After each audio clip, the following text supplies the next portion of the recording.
मैंने अपने पिता को एक पेड़ से बांध दिया और लगातार 7 डेज तक उन्हें पीटता रहा। 7वीं रात को आखिरकार वह टूट गए और उन्होंने मुझे सच बता दिया। उन्होंने कहा कि हमारे परिवार के पास एक सीक्रेट सिस्टम है जो 100 जनरेशन से चला आ रहा है। उन्होंने कहा कि अर्थ पर जितना भी पैसा है सब मिलाकर भी हमारे जितना नहीं है। मुझे उनकी एक भी बात पर यकीन नहीं हुआ। मेरी मदर पास ही बैठी थी, हमेशा की तरह शांत। उसने कहा, इतना हैरान मत हो। मैंने पूछा, क्या मेरे ग्रैंडफादर अभी भी जिंदा हैं? मेरे फादर ने कहा, हाँ, लेकिन वह बहुत पहले अर्थ छोड़ चुके हैं। मेरी मदर ने सिर हिलाया और धीरे से कहा, हम अब उन्हें महसूस नहीं कर सकते। मैंने कहा, यह इम्पॉसिबल है। अर्थ के बाहर कोई ऐसा प्लैनेट नहीं जहां इंसान सर्वाइव कर सके। मेरी मदर को मेरे रिएक्शन से कोई हैरानी नहीं हुई। उसने अपने हाथ फैलाते हुए कहा, हमारा परिवार नॉर्मल नहीं है। हम बूढ़े नहीं होते। हम हंड्रेड्स ऑफ ईयर्स तक जीते हैं, कुछ तो 1000 ईयर्स से भी ज्यादा। और हमारे पास जो पावर है वह तुम्हारी समझ से बाहर है। तभी मेरे फादर एक अजीब चीज लेकर आए, एक सिरिंज जो ब्राइट ब्लू चमक रही थी। उन्होंने एक छोटा केस खोलते हुए कहा, यह तुम्हारे शरीर में जाते ही तुम्हें सब समझ आ जाएगा और अब परिवार की सारी प्रॉपर्टी तुम्हारे नाम है। मैंने हमारे छोटे टूटे हुए घर को देखा और पूछा, कौन सी प्रॉपर्टी? उन्होंने एक ब्लैक कार्ड निकाला और कहा, इससे तुम्हें दुनिया में कहीं भी वीआईपी ट्रीटमेंट मिलेगा। अगर यकीन नहीं है तो बैलेंस चेक कर लो। उन्होंने कार्ड मुझे दिया और मैंने तुरंत अपना बैंकिंग ऐप खोला। स्क्रीन पर जीरोस गिनने लगा, 8 जीरोस। ये फेक होना चाहिए था। मैंने पूछा, हमारे परिवार के पास आखिर कितना पैसा है? उन्होंने एक दूसरे को देखा। मेरे फादर बोले, हमें नहीं पता, लेकिन इस दुनिया में किसी के पास हमसे ज्यादा नहीं है। हम अपने छोटे से मेसी लिविंग रूम में बैठे थे, लेकिन अब सब कुछ अलग लग रहा था। मैं सोच भी नहीं पा रहा था। मुझे एक ऑनलाइन वीडियो याद आया जिसमें एक रिच किड कह रहा था कि उसे फर्क नहीं पड़ता कि उसके दोस्तों के पास पैसा है या नहीं, क्योंकि कोई भी उससे ज्यादा अमीर नहीं हो सकता। मेरे पेरेंट्स गेट के पास खड़े थे। उनके काल्म चेहरे सब कुछ और रियल बना रहे थे। मेरे फादर ने कहा, एक दिन तुम भी हमारे जैसे बनोगे, इस दुनिया के रूल्स से आजाद। मेरी मदर ने आसमान की तरफ इशारा किया और कहा, जब अर्थ बोरिंग लगे हमारे पास आ जाना। मैं कुछ कहने ही वाला था, लेकिन मेरे फादर ने बिना कुछ बोले सिरिंज मेरे हाथ में घुसा दी। एक तेज दर्द हुआ, फिर मुझे कुछ महसूस नहीं हुआ। मैं गिर गया। धुंधली नजरों से मैंने अपने पेरेंट्स को साथ खड़े देखा। उनके पीछे ब्राइट लाइट बढ़ रही थी। जब मैंने फिर से आंखें खोली, मैं कहीं और था। हर तरफ ब्लू लाइट थी। मेरे सामने वर्ड्स दिखे, tycoon system, unlocking all wealth. Energy मेरे पूरे शरीर में वेव की तरह दौड़ गई। फिर मैं जाग गया। मैं अपने बेड पर था। दिल तेजी से धड़क रहा था। क्या ये सब एक सपना था? नहीं, मुझे हर वर्ड याद था। पैसा, पावर और एक ग्रैंडफादर जो आसमान के पार कहीं खो गया। सुबह हो चुकी थी। मैं तुरंत बेड से कूदकर अपने पेरेंट्स को ढूंढने लगा। मैं हर रूम में भागा, उन्हें पुकारता रहा, लेकिन उनका बेडरूम खाली था। बेड अनटच्ड था। तभी एक ग्लोइंग ब्लू स्क्रीन कमरे में चमकी। एक आवाज आई, ढूंढने की जरूरत नहीं है। 99th होस्ट पहले ही 98th को ढूंढने जा चुका है। अब सब कुछ रियल लगने लगा। वह फैमिली सिस्टम जो मेरे पेरेंट्स ने बताया था मेरे सामने तैर रहा था। मैंने सांस रोकी। सिस्टम बोला, जब तुम्हारा अथॉरिटी लेवल काफी बढ़ जाएगा तब तुम इस प्लेनेट को छोड़कर उन्हें ढूंढ सकते हो। फिर उसने मिशंस दिखाए, स्पेंड मनी, शो ऑफ। मैं स्क्रीन को घूरता रह गया। यही प्लान था। मेरी एक्स गर्लफ्रेंड मुझे छोड़ गई क्योंकि मेरे पास कुछ नहीं था। इतने पैसे के साथ अब ऐसा कभी नहीं होगा। पहला मिशन सामने आया, पूरी दुनिया को बताओ कि मैं सबसे अमीर आदमी हूँ। Deadline 1 year. मैं सोचने लगा कि शुरुआत कहाँ से करूं। पैसा खर्च करना था, ये क्लियर था, लेकिन किस पर? कार, हाउस, यही पहले आइडियाज आए। मैं पूरी जिंदगी एक नॉर्मल इंसान रहा था। मुझे बड़े लेवल पर खर्च करना नहीं आता था। सिर्फ सोचकर ही सिर दर्द होने लगा। तभी सिस्टम फिर से आया, beginner mission, live stream platform पर 10 मिलियन खर्च करो। रिवॉर्ड, तुम्हारा बॉडी ट्वाइस स्ट्रांग हो जाएगा। 10 मिलियन। मैं तुरंत खड़ा हो गया। मैंने अपनी जिंदगी में इतना पैसा कभी नहीं देखा था। सबसे बड़ी अमाउंट जो मैंने टच की थी वह मेरी कॉलेज फी थी, लेकिन 10 मिलियन उस ब्लैक कार्ड का सिर्फ एक छोटा हिस्सा था। मैं खिड़की के पास खड़ा होकर शहर को देखने लगा। अब ये दुनिया पहले जैसी नहीं लग रही थी। सिस्टम चाहता था कि मैं बाहर जाऊं और पैसे खर्च करूं।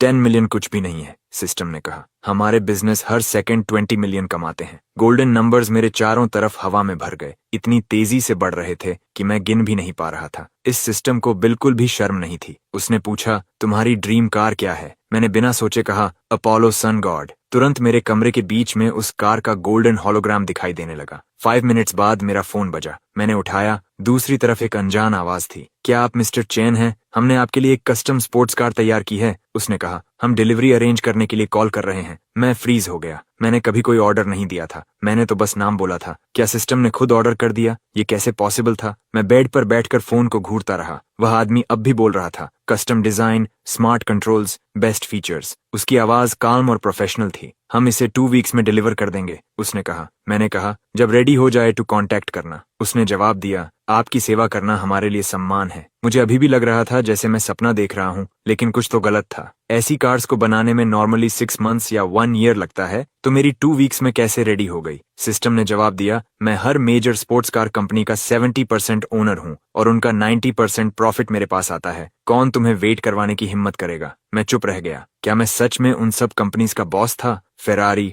Rolls Royce, Aston Martin, Pagani, system एक के बाद एक नाम गिनाता गया। वह सब मेरे थे और फिर भी मिलाकर मेरे टोटल वेल्थ का 8% भी नहीं बनते थे। अब मुझे समझ आया कि हमारा फैमिली कितना रिच है। मेरा दिमाग काम करना बंद कर गया। ये सब एक साथ समझना बहुत ज्यादा था, लेकिन फिर सब सिंपल हो गया। 10 मिलियन मेरे लिए कुछ नहीं था। अगर पैसा कभी खत्म नहीं होगा तो मैं बिना डर के खर्च करूंगा। मैंने डेस्क से फोन उठाया, लाइव स्ट्रीम ऐप खोला और टॉपअप कंफर्म किया। 5 मिलियन तुरंत डाल दिए। स्क्रीन गोल्ड ग्लो करने लगी। कहीं ऑनलाइन एक व्यूअर ने नोटिफिकेशन देखा और तुरंत सर्च करने लगा कि ये कौन है जिसने 5 मिलियन खर्च कर दिए। 2 साल पुराना अकाउंट, लगभग कोई स्पेंडिंग हिस्ट्री नहीं। वह कंफ्यूज था। इधर मैं अपने कमरे में हल्की स्माइल के साथ बैठा था। ऑनलाइन लोग मुझे फूल कह रहे थे। कुछ कह रहे थे कि मैंने कंपनी का पैसा चुराया है। मैं हर कमेंट पढ़ रहा था और मुस्कुरा रहा था, लेकिन मेरे हाथ अब भी कांप रहे थे। मेरा एक हिस्सा अब भी बिलीव नहीं कर पा रहा था कि मैंने क्या किया। मैंने अपना चेहरा ढक लिया। 5 मिलियन एक टैप में खत्म। लेकिन फिर मैंने ऊपर देखा, ये तो बस शुरुआत थी। तुम्हें आदत हो जाएगी, सिस्टम ने कहा।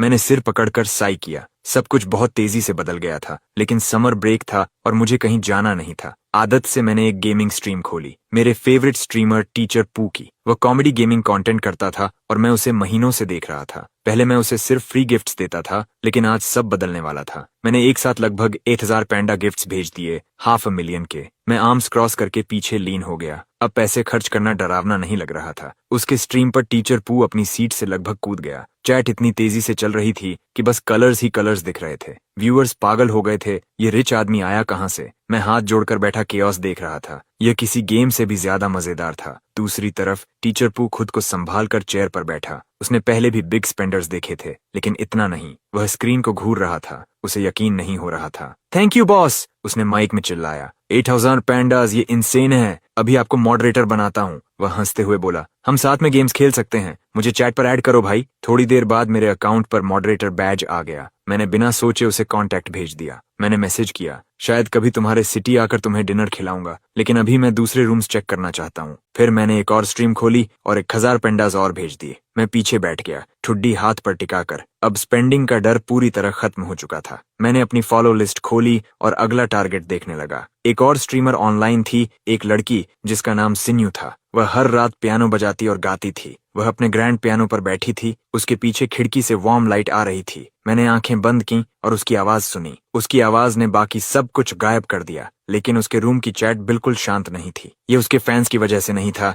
भीड़ मेरे पीछे पीछे आई थी। हर कोई उस बिग स्पेंडर को देखना चाहता था। सबके मन में एक ही सवाल था, क्या मैं फिर से करूंगा? उन्हें ज्यादा इंतजार नहीं करना पड़ा। उसकी व्यूअर काउंट 60,000 तक पहुंच गई। मैं मुस्कुराए बिना नहीं रह सका। मैंने बिना कुछ कहे फोन उठाया। एक और 1000 पैंडास। सिन्यू बीच में ही रुक गई। उसके हाथ उसके मुंह पर चले गए। उसने कैलकुलेटर उठाया। 500 पर गिफ्ट, 1000 गिफ्ट्स, टोटल 500,000। उसका हिस्सा 250,000 था। उसने हाथ जोड़कर मुस्कुराया। उसे लगा जैसे वह दुनिया की सबसे लकी इंसान है। लेकिन फिर उसने यूजर नेम देखा और उसकी मुस्कान गायब हो गई। उसके स्ट्रीम पर रोज सिर्फ 2000 व्यूअर्स आते थे और यह नाम हर रात आता था। वह शांत व्यूअर जो कभी कुछ स्पेंड नहीं करता था। वह कुर्सी पर पीछे झुक गई। यह वही इंसान था जो हमेशा से वहां था। वह सही वर्ड्स नहीं ढूंढ पा रही थी, बस बार बार थैंक यू कह पा रही थी। नीचे कमेंट्स रुक ही नहीं रहे थे। चैट थमने का नाम नहीं ले रही थी। ये स्ट्रीमर अब फेमस होने वाली है, किसी ने लिखा। सिन्यू हर शब्द पढ़ रही थी। उसके हाथ उसके सीने पर थे। दिल तेजी से धड़क रहा था। तभी एक मैसेज ने उसे रोक दिया। ये सीधा उसके दिल तक पहुंच गया। वह अपने चेहरे को संभालने की कोशिश करती रही। उसकी आंखों में आंसू भर आए। वह मैसेज मैंने खुद लिखा था। मुझे नहीं पता तुम्हारी जिंदगी में क्या चल रहा है, लेकिन मैं तुम्हें लंबे समय से देख रहा हूँ और मुझे लगता है कि तुम खुश नहीं हो। स्क्रीन के उस तरफ सिन्यू आगे झुक गई। वह खुद को संभाल नहीं पा रही थी। मुझे उम्मीद है तुम्हारा सिंगिंग और पियानो तुम्हें जल्द खुश करेगा, मैसेज में लिखा था। चैट फिर एक्सप्लोड हो गई। ये सिर्फ रिच नहीं है, इसके पास दिल भी है, किसी ने लिखा। सिन्यू ने अपने हाथ के पीछे से आंखें पोंछी और गहरी सांस लेने की कोशिश की। उसने धीरे से पूछा, क्या कोई सॉन्ग है जो तुम सुनना चाहते हो? मैंने अपने फेवरेट इंग्लिश सॉन्ग का नाम टाइप किया और भेज दिया। उसकी उंगलियां कीज पर चली गईं और उसने बजाना शुरू किया। जब आखिरी नोट खत्म हुआ, मैंने फिर से स्क्रीन टैप किया। एक और 1000 पेंडास। चैट फिर पागल हो गई। इसके बाद मैं रुकने वाला नहीं था। एक स्ट्रीम से दूसरे स्ट्रीम पर जाता रहा, जैसे मन करे वैसे स्पेंड करता रहा। छोटा या बड़ा फर्क नहीं पड़ता था। हर स्ट्रीमर जिसे मैं पसंद करता था उसे कम से कम 99 पैंडास मिलते थे। पूरा दोपहर ऐसे ही निकल गया। 10 मिलियन, सब कुछ एक ही आफ्टरनून में स्ट्रीमिंग पर खर्च हो गया। सिस्टम का टास्क आखिर पूरा हो गया। मुझे कुछ महसूस होना चाहिए था, लेकिन मैं बस नम था। फोन मेरे हाथ में ऐसे चमक रहा था जैसे उसमें अपनी जान हो। उसी प्लेटफॉर्म पर एक लेजेंड जन्म ले चुका था, एक मिस्ट्री यूजर जिसने 3 आवर्स में 10 मिलियन खर्च कर दिए। वह मैं था। तभी अचानक मेरे पूरे शरीर में बिजली की तरह झटका लगा। हर मसल और हर बोन जलने लगी। 5 मिनट्स बाद मैं हिल भी नहीं पा रहा था। सिस्टम बोला, कंग्रेचुलेशंस 100th होस्ट, तुम्हारा बॉडी अब पहले से ट्वाइस स्ट्रांग है। मैंने अपने हाथ खोले बंद किए, वही हाथ, लेकिन एहसास पूरी तरह अलग। मैंने पूछा, यह अभी क्या था? एक गोल्डन सर्कल सामने आया। सिस्टम बोला, यह एनर्जी 99th होस्ट ने सेव की थी। पूरी जिंदगी की जमा पावर जो तुम्हें नॉर्मल इंसान से कहीं ज्यादा बना सकती है। लेकिन तुम्हारे फादर ने ऑर्डर दिया था कि यह पावर धीरे धीरे मिले, टास्क्स के रिवॉर्ड्स के जरिए। अगर एक साथ मिलती तो तुम्हारी ग्रोथ के लिए खराब होता। सिस्टम ने कहा, ये बात समझ में आई। जल्दी मिली पावर सिर्फ शॉर्ट टर्म में काम आती है। मैंने मुट्ठी बंद की। इतना छोटा बूस्ट भी इनक्रेडिबल लग रहा था। बाकी बाद में आएगा जब मेरा लेवल बढ़ेगा। सिस्टम ने कहा, एक और बात, मैंने तुम्हारे लिए एक बटलर अरेंज किया है। एक आदमी जिसे पिछले होस्ट ने मदद की थी, वह अभी तुम्हारे दरवाजे पर खड़ा है। मैंने हैंडल पकड़ा और दरवाजा खोला। एक बूढ़ा आदमी तेजी से अंदर आया, इतना एक्साइटेड कि ठीक से बोल भी नहीं पा रहा था। उसने कहा, आप यंग मास्टर चैन होंगे। उसकी आंखें चौड़ी थीं। मैं आज अपनी ग्रैंड डॉटर को भी लाया हूँ ताकि वह आपके एसेट्स ट्रांसफर में मदद कर सके। मैंने उसका हाथ मिलाया और कहा, कृपया अंदर आइए। सच कहूं तो मुझे कल ही पता चला कि हमारा फैमिली असल में कितना ओन करता है। मैंने उससे कहा। हम साथ बैठकर टी पीने लगे। उसकी ग्रैंड डॉटर उसके पास चुपचाप खड़ी थी। मैंने कहा, मिस्टर ज्वांग, आपको मुझे सब कुछ एक्सप्लेन करना होगा। वह बोला, मुझे ओल्ड ज्वांग ही बुलाओ। उसका बेटा मेरी कंपनीज संभालता था और उसकी ग्रैंड डॉटर ज्वांग यिंग मेरी पर्सनल असिस्टेंट बनने वाली थी। उसने कहा, वह आपकी हर जरूरत में मदद करेगी। मैंने कहा, लेकिन मैं तो बस एक कॉलेज स्टूडेंट हूँ, मुझे असिस्टेंट की क्या जरूरत है? ओल्ड ज्वांग मुस्कुराया। तुम हर बिजनेस मैटर खुद हैंडल नहीं कर सकते, उसने कहा, और इसके अलावा उसके पास ऑक्सफोर्ड से मास्टर्स डिग्री है। वह मुझे देखकर मुस्कुराई। ऑक्सफोर्ड,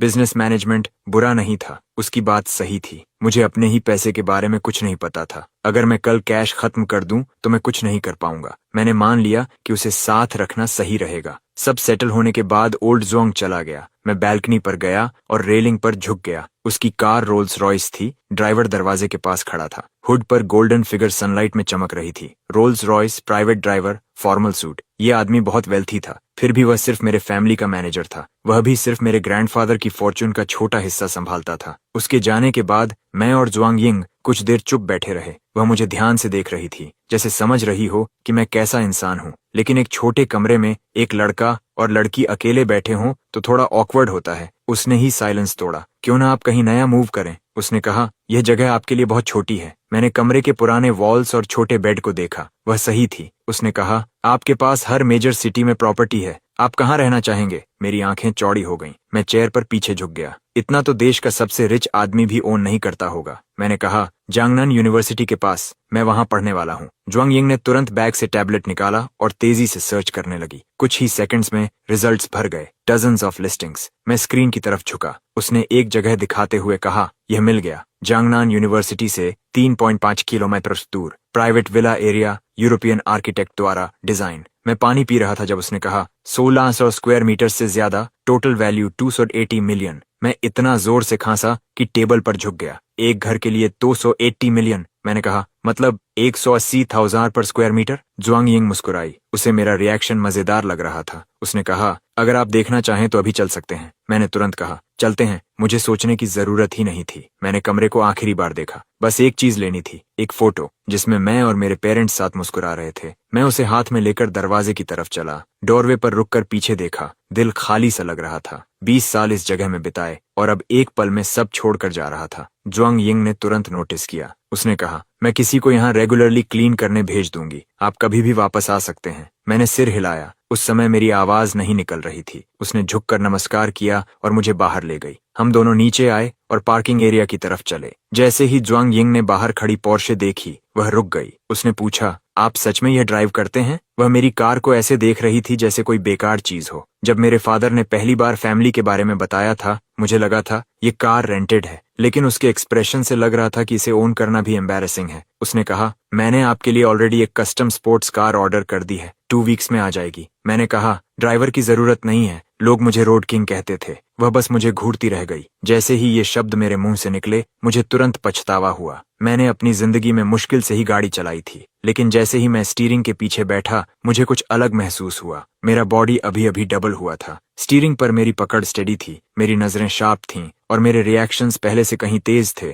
चांगनन तक एक सिंपल ड्राइव थी, चिंता की कोई बात नहीं। मैंने स्मूथली कार बाहर निकाली, जैसे मैं यह हजारों बार कर चुका हूँ। अगर तुम थक जाओ तो मुझे ड्राइव करने देना, ज्वांग यिंग ने कहा। फिर उसकी आवाज धीमी हो गई। मेरे ग्रैंडफादर का पूरा परिवार आपके परिवार का कर्जदार है, उसने कहा। अगर आपके ग्रैंडफादर नहीं होते तो मैं आज यहाँ नहीं होती। वह बोलती रही। उसकी आवाज काम थी, लेकिन वर्ड्स भारी थे। अगर हम इस रोड पर एक्सीडेंट में मर भी जाएं, उसने कहा, तो भी हम वही लाइफ लौटा रहे होंगे जो आपके फैमिली ने हमें दी थी। मैंने पूछा, क्या सच में इतना सीरियस है? मेरे ग्रैंडफादर कैसे इंसान थे? उन्होंने ऐसा क्या किया कि एक पूरा परिवार इतना लॉयल हो गया? ज्वांग यिंग ने कोई जवाब नहीं दिया, बस चुपचाप आगे देखती रही। मैंने गियर बदला और एक्सीलरेटर दबाया। सामने आसमान खुला और साफ था। ऐसा लग रहा था कि आज से हर दिन कुछ नया लेकर आएगा। थोड़ी देर बाद हम पहुंच गए। गेट पर लिखा था जांगनन विला। जांगनन यूनिवर्सिटी का स्टूडेंट होने के कारण मैंने इसके बारे में सुना था। मेरे रूममेट्स इसके बारे में बात करते थे। यहाँ के सबसे सस्ते घर 80,000 पर स्क्वायर मीटर से शुरू होते थे।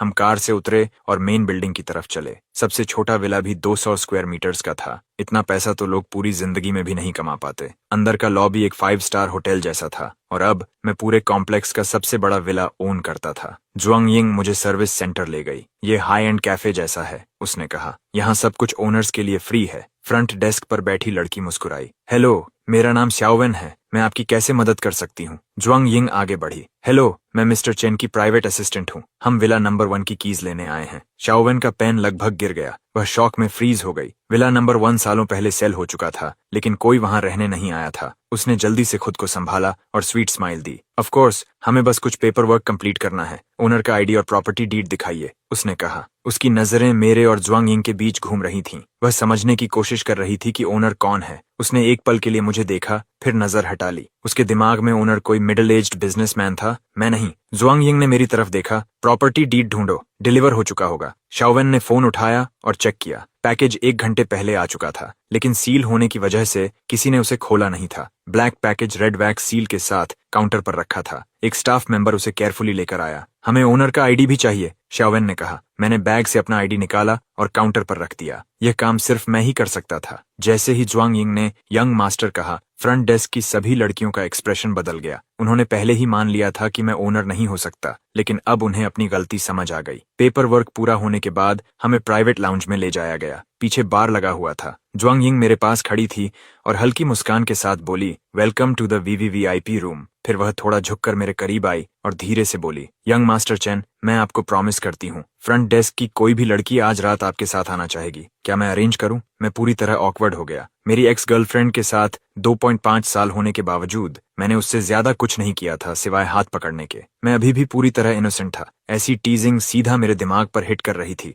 ज्वांग यिंग मुझे एक वार्म स्माइल के साथ देख रही थी। उसने अपना मुंह ढककर धीरे से हंसी, क्लियरली मेरे रिएक्शन का मजा ले रही थी। मेरा चेहरा जल रहा था, वह रुकने वाली नहीं थी। उसने कहा, तुम्हारे स्टेटस के साथ तुम्हें हजारों खूबसूरत लड़कियां मिलेंगी, हजारों। ये सुनकर ही मेरा दिमाग घूम गया। उसने आगे कहा, तुम्हें जल्दी अपना माइंडसेट बदलना होगा, नहीं तो बाद में मुश्किल होगी। मैं और टीज नहीं झेल सकता था, इसीलिए मैं आगे झुककर बोला, बाकी लड़कियों को छोड़ो, अगर किसी को मेरा बेड वार्म करना है तो तुम खुद क्यों नहीं करती? उसकी स्माइल तुरंत गायब हो गई। उसका मुंह खुला रह गया, लेकिन आवाज नहीं निकली। उसके गाल तुरंत लाल हो गए। जो वर्ड्स वह कहने वाली थी वहीं अटक गए। मैं काउच पर पीछे झुक गया और हंस पड़ा। आखिरकार एक बार मैं जीत गया। 5 मिनट्स बाद एक आदमी ब्लैक सूट में अंदर आया और गहराई से झुक गया। मैं वांग जिहाई हूँ, प्रॉपर्टी मैनेजर। आपको जो भी चाहिए मुझसे कांटेक्ट कीजिए, उसने कहा और अपना बिजनेस कार्ड दोनों हाथों से आगे बढ़ाया। लेकिन ज्वांग यिंग बीच में आ गई। उसने ठंडी आवाज में कहा, हर कोई मेरे यंग मास्टर से सीधे बात नहीं करता। हम लंबा सफर तय करके आए हैं, उन्हें रेस्ट चाहिए। कमरे का माहौल अचानक ठंडा हो गया।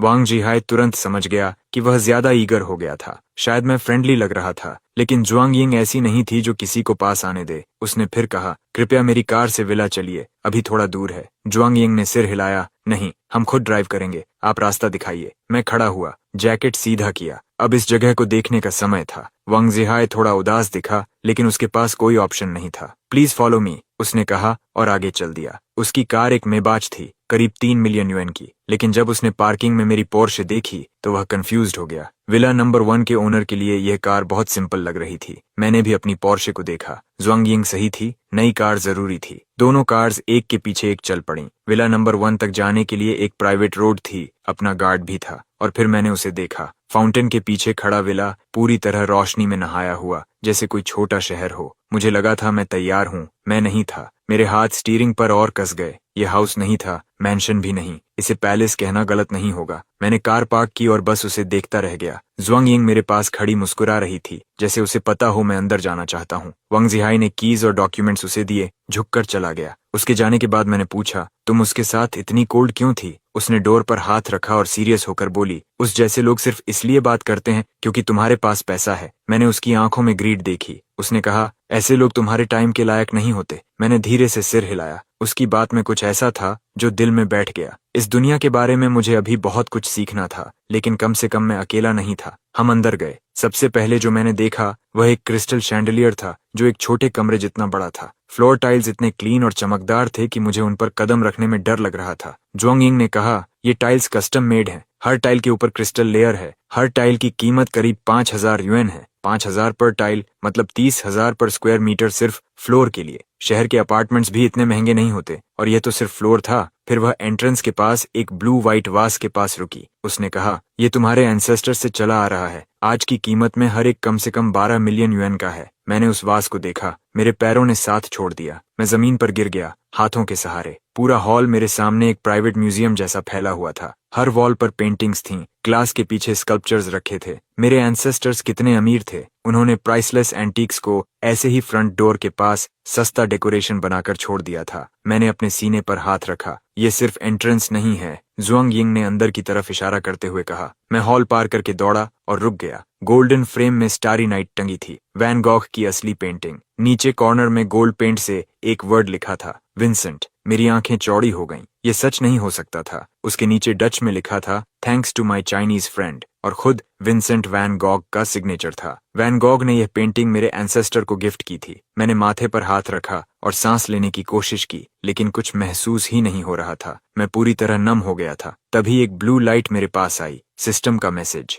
91st जनरेशन के एंसेस्टर ने वैन गॉग की मदद की थी जब वह सबसे गरीब था, और अब यह पेंटिंग $600 मिलियन की थी। मेरा हाथ मार्बल पिलर से फिसल गया। मैं जमीन पर बैठ गया और हवा को घूरता रहा। एक पेंटिंग के लिए 600 मिलियन। ज़ुआंग यिंग हल्के से मुस्कुराई। अब तुम्हें वो पुरानी कहावत समझ आई, उसने कहा। गरीब होने से मेरी इमेजिनेशन हमेशा लिमिटेड रही थी। मैं पिलर के सहारे बैठा था, पीछे स्टारी नाइट चमक रही थी, लेकिन मेरे पास कहने को कुछ नहीं था। ये सब सिर्फ आउटर हॉल है, उसने डोरवे की तरफ इशारा करते हुए कहा। असल कलेक्शन स्टडी में है। मैं जमीन पर गिर गया और अपना चेहरा ढक लिया। वह बोलती रही, पगनीनी का वायलिन, शोपेन का पियानो। मैंने छत की तरफ खाली नजरों से देखा। अब रिएक्ट करने की भी एनर्जी नहीं थी। ज़ुआंग यिंग डोरवे में खड़ी शांत मुस्कान के साथ मुझे देख रही थी। उसके पास एक और बात थी बताने के लिए। मैं अभी भी जमीन पर था जब उसके अगले वर्ड्स ने मुझे ऑलमोस्ट बेहोश कर दिया। आज रात तुम कहाँ सोना चाहोगे? उसने पूछा। वह विंडो के पास गई और बाहर चमकते विलास की तरफ इशारा किया। वह सारे 20 तुम्हारे हैं। मैं धीरे से उठा।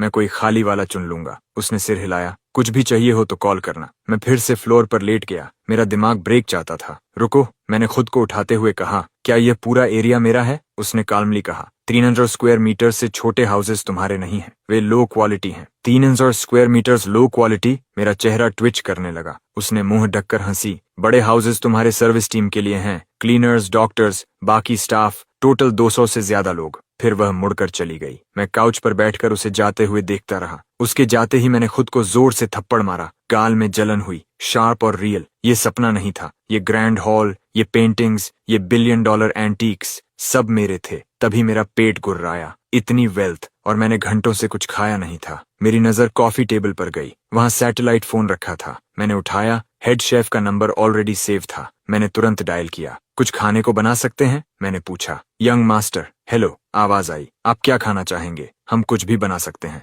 मैं मुस्कुराया। शेफ्स बड़े दावे करते हैं। मैंने टेस्ट करने का सोचा। अगर मुझे गोल्डन ट्यूना चाहिए, मैंने पूछा, क्या आप ला सकते हैं? दूसरी तरफ थोड़ी देर की चुप्पी हुई। शायद वे सच में कर सकते थे। हमारे पास 10 प्राइवेट जेट्स हैं, शेफ बोला। हर हफ्ते वे दुनिया भर से फ्रेश इंग्रेडिएंट्स लाते हैं। कल ही हमने फ्रेश गोल्डन ट्यूना फ्रीजर में रखा है। मैंने सिर झुका लिया। मैं अभी आपके लिए बनवाता हूँ, यंग मास्टर, उसने कहा। मैंने सिर पीछे टिकाया और आंखें बंद कर लीं। पैसा सच में सब कुछ कर सकता था। 10 प्राइवेट जेट्स सिर्फ ग्रोसरी लाने के लिए। मैं खड़ा हुआ, हाथ कमर पर रखे। क्या इससे भी एक्सट्रीम कुछ हो सकता है? शायद हाँ, इस हाउस में जरूर। मैं तो मजाक कर रहा था। मैंने जल्दी से कहा, बस नूडल्स बना दो, थोड़ा सी फूड और वेजिटेबल्स डाल देना, कुछ फैंसी नहीं। 20 मिनट्स, आवाज आई, कोई आपके डोर पर लेकर आ जाएगा। मैंने कॉल काटा और काउच पर गिर गया। इस लाइफ की आदत डालने में समय लगेगा। जब मैं इंतजार कर रहा था, मैंने नहाने का फैसला किया। पानी कुछ अलग लगा, जैसे कोई नेचुरल हॉट स्प्रिंग हो। वो एहसास इतना अच्छा था कि नॉर्मल नहीं लग रहा था। जैसे ही मैं बाहर निकला, दरवाजे पर नॉक हुआ। एक यंग आदमी वेस्ट पहने हॉलवे में खड़ा था, हाथ में स्टीमिंग बोल। नूडल्स सिंपल दिख रहे थे, वार्म ब्रॉथ, फ्रेश ग्रीन्स और कुछ मीट के पीसेस। मैं अभी आधा बात रेडी ही था जब मैंने दरवाजा खोला। उसने एक बार भी पलक नहीं झपकाई। उसने ट्रे पोलाइटली आगे बढ़ाई। वो हेड शेफ का बेटा था, यंग लेकिन शार्प। मैंने थैंक्स कहा और फूड कंटेनर ले लिया। फिर उसे लेकर अपने कमरे में आ गया। मैंने उसे टेबल पर रखा और लाइट उठाया। स्टीम का एक बादल ऊपर उठा। अंदर का बोल छोटे बेसन जितना बड़ा था। नूडल्स के ऊपर पूरा किंग क्रैब रखा था, ब्राइट रेड और ब्रॉथ से भरा हुआ। मैं बैठ गया और चॉपस्टिक्स उठा लिए। इतना सिंपल भी नहीं था लगता है, लेकिन मैं इतना हंग्री था कि कंप्लेन करने का टाइम नहीं था। हर बाइट पहले से बेहतर था। नूडल्स खत्म होने के बाद मैंने क्रैब लेग्स एक एक करके तोड़े। जब सब खत्म हो गया, मैंने क्रैब क्लॉ उठाकर उससे अपने दांत साफ किए। एक रिच आदमी का टूथपिक। खाने के बाद मैं बेडरूम में गया। विंडो के पास एक बड़ा कर्व्ड मॉनिटर रखा था। पीछे सिटी लाइट्स चमक रही थीं। मैंने स्पेक्स चेक किए। ग्राफिक्स कार्ड 890 था, जो अभी पब्लिक के लिए अवेलेबल भी नहीं था। मैंने पावर बटन दबाया। स्क्रीन 1 सेकंड से भी कम में ऑन हो गई। हर रात सोने से पहले मेरी एक छोटी हैबिट थी। मैं शिंगयू नाम की एक लड़की का लाइव स्ट्रीम खोलता और उसकी सिंगिंग सुनता। इसीलिए बिना सोचे मैंने उसका चैनल खोल दिया। उसके पेज पर अब 1 मिलियन से ज्यादा फॉलोअर्स थे। कुछ ही दिनों में 50,000 से यहाँ तक पहुंच गई थी। ऐसा जंप अपने आप नहीं होता, ये मेरी डोनेशंस की वजह से था। जैसे ही मैं ज्वाइन हुआ, एक बड़ा वेलकम बैनर स्क्रीन पर आ गया। वेलकम बॉस लू। चैट एक्सप्लोड हो गया। मैसेजेस इतनी तेजी से आ रहे थे कि एक भी पढ़ नहीं पा रहा था। फैंस कह रहे थे कि उन्हें पता था मैं आ जाऊंगा। वो पूरे शाम से वेट कर रहे थे। मैं चेयर पर पीछे झुक गया और स्क्रीन देखने लगा। किसी और के चैट रूम में फेमस होना अजीब लग रहा था। शिंगयू ने नॉइज इग्नोर किया और सीधा कैमरा में देखा। बिग स्पेंडर, कौन सा सॉन्ग सुनना चाहते हो? उसने पूछा। मैंने टाइप किया, जो तुम्हें पसंद हो वो गाओ। फिर मैंने आंखें बंद कर लीं और म्यूजिक को कमरे में फैलने दिया। उसकी वॉइस सॉफ्ट और स्टेडी थी और एक स्लो सॉन्ग के बीच में एक थॉट आया जिससे मेरा चेहरा गर्म हो गया। रियल लाइफ में शिंगयू कैसी होगी? मैं पीछे झुककर सोचने लगा। खुद को रोके बिना मैंने उसे प्राइवेट मैसेज भेज दिया। कुछ ही मिनट्स में हम वी चैट पर कनेक्ट हो गए। मैंने जल्दी से हेलो भेजा। उसका रिप्लाई तुरंत आया। कोई गलत आइडिया मत बनाना, उसने लिखा। मैं स्क्रीन को घूरने लगा। मैंने उंगलियां चटकाईं। वो इंटरेस्टिंग थी। उसके बाद मैं उसकी सिंगिंग सुनता रहा। किसी क्वाइट सॉन्ग के दौरान मैं चेयर पर